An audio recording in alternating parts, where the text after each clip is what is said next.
Bonjour à tous et bienvenue sur la chaîne de Papier et de Rêves. Je suis Ursula et aujourd'hui je vais peindre avec vous un paysage.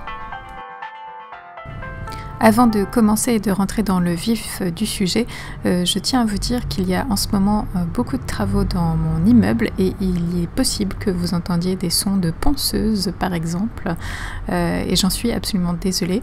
En ce moment je n'ai même plus de fenêtres dans mon appartement, donc il fait un petit peu frais et vous allez sûrement aussi entendre les sons de la rue. On va faire avec pour cette vidéo et pour les 3 prochaines semaines en espérant que tout se passe bien. Pour cette semaine, j'ai choisi de peindre une vue de la mer Baltique depuis le bout de l'île de Djurgården à Stockholm. C'est une vue que j'aime bien puisque c'est la mer, mais pourtant on est entouré de terre et l'endroit est très très paisible quand les bateaux de croisière ne sont pas là, bien sûr, puisque c'est un de leurs passages favoris. Et je voulais une atmosphère un petit peu mystérieuse, un peu brumeuse, un peu automnale bien sûr, quelque chose où on a l'impression qu'il n'y a pas beaucoup de détails et pourtant il y a beaucoup de subtilité. C'est pour ça que j'ai décidé de mouiller entièrement mon papier pour que ma première couche soit vraiment très très douce et surtout que mon ciel soit parfaitement doux et que les couleurs se fondent les unes dans les autres totalement.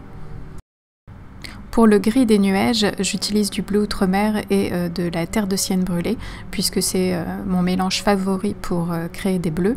Mais par contre, comme il y a un petit peu de bleu dans ce ciel, donc du ciel bleu, j'ai choisi de travailler avec l'azur de cobalt qui a une texture granuleuse et un bleu qui correspond un petit peu, une nuance en fait qui correspond un petit peu plus au ciel bleu que le bleu outre-mer n'a pas forcément.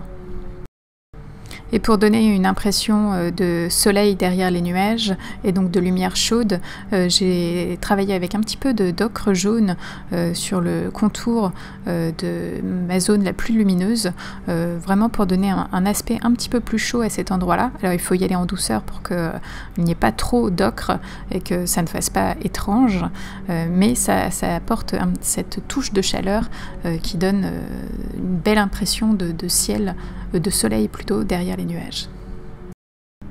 Donc aujourd'hui je travaille dans l'humide, donc j'ai commencé avec un papier mouillé et j'apporte les couleurs dans ce papier mouillé pour qu'elles se fondent parfaitement. Et la petite astuce, c'est qu'il faut travailler assez vite pour que le papier n'ait pas le temps de sécher, mais sans précipitation pour ne pas faire de bêtises. Alors la nuance est vraiment légère et un petit peu dure à trouver, mais j'essaye vraiment de conserver mon papier humide le plus longtemps possible et c'est pour ça que par moment j'utilise mon spray d'eau pour réhumidifier certaines zones de mon papier.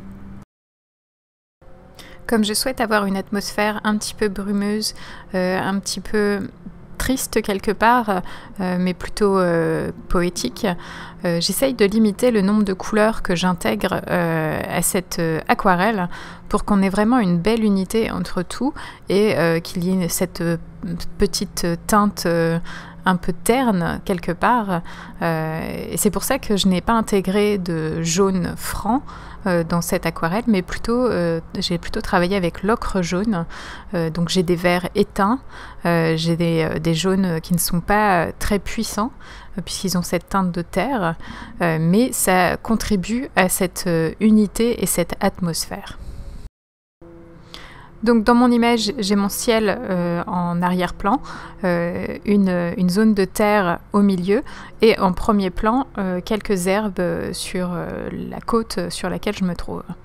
Et tout est flou pour l'instant, tout est un petit peu dans la brume et pourtant on voit une certaine atmosphère se dégager et mon image commence à être très sympa alors que je ne suis qu'à la première couche pour l'instant. Je vais laisser cette couche sécher complètement et pendant ce temps-là, je vais vous parler du matériel utilisé.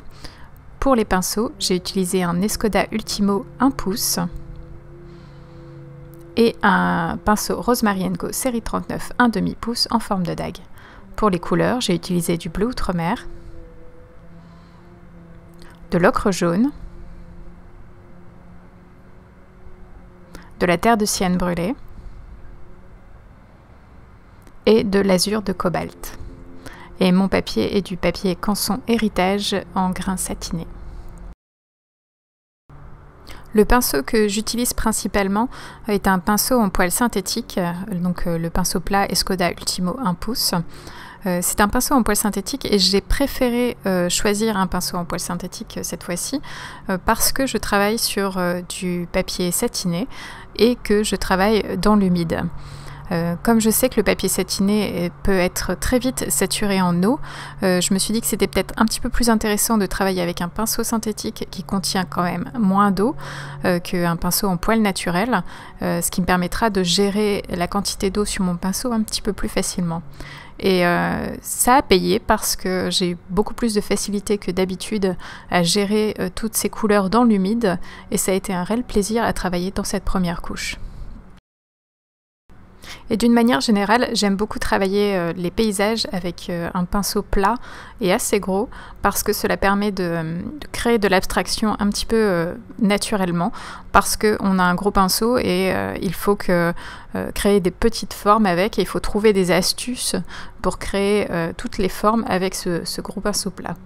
Et du coup, l'effet obtenu est très, très agréable, je trouve, et presque réaliste en quelque sorte, mais réaliste du côté abstrait. Et je n'ai utilisé mon pinceau en forme de dague, donc en poil naturel, que très peu pour réaliser principalement les grandes graminées qui étaient dans mon premier plan, puisque ce pinceau me permet bien sûr de créer des formes un petit peu plus naturelles et un petit peu plus aléatoires, ce qui est toujours bien pour créer des herbes. Vous pouvez voir que dans cette deuxième couche, finalement, je n'ai retravaillé que le premier plan. J'ai laissé le ciel et la bande de terre à l'arrière-plan totalement comme elles étaient à la première couche parce que je trouvais justement qu'elles avaient cet aspect frais et juste en fait, que j'ai préféré ne pas y toucher pour ne pas trop travailler cette zone et perdre le côté frais et naturel que ça avait. Et du coup, ma deuxième couche est plutôt concentrée sur les effets de graminées, d'herbes de mon premier plan et donner un petit peu plus de contraste aussi à ce premier plan pour que l'arrière-plan paraisse encore plus brumeux et encore plus poétique et presque féerique. Avant de commencer cette aquarelle, j'étais un petit peu inquiète par le fait qu'il n'y ait pas beaucoup d'éléments à représenter. Le ciel est quand même une partie importante de cette aquarelle et il ne se passe pas grand-chose à cet endroit-là. Et finalement, les seules zones d'activité sont les zones herbeuses. Donc j'avais un petit peu peur que mon aquarelle paraisse un peu vide, mais finalement, en travaillant dans l'humide, j'ai réussi à créer cette dimension nécessaire pour bien comprendre l'image et le résultat me plaît énormément. J'ai très souvent des appréhensions lorsque je commence des aquarelles et je pense que c'est aussi votre cas. Et finalement, il faut juste se lancer et essayer parce que tant qu'on n'a pas essayé, on ne peut pas savoir si ça marche.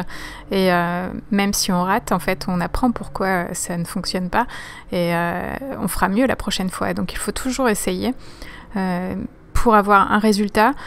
Qu'il soit bon ou mauvais, en fait, ça n'est pas important. C'est le chemin pour y arriver qui est intéressant. Et c'est à ce moment-là où on apprend énormément. Et le fait de travailler avec une palette de couleurs très limitée cette fois-ci a été aussi très intéressant. Et je suis vraiment fan de tous ces tons de vert très éteints, très sombres que j'ai pu créer avec le bleu outre-mer et l'ocre jaune. Je trouve que ces couleurs sont très intéressantes et elles participent vraiment à la création de l'atmosphère que je voulais. Et c'est juste parfait en fait. Et cette vidéo est à présent terminée, merci de l'avoir regardée jusqu'au bout et j'espère qu'elle vous a plu. N'hésitez pas à aller jeter un œil sur le blog pour voir mon image d'inspiration et dites-moi ce que vous en pensez dans les commentaires. À bientôt.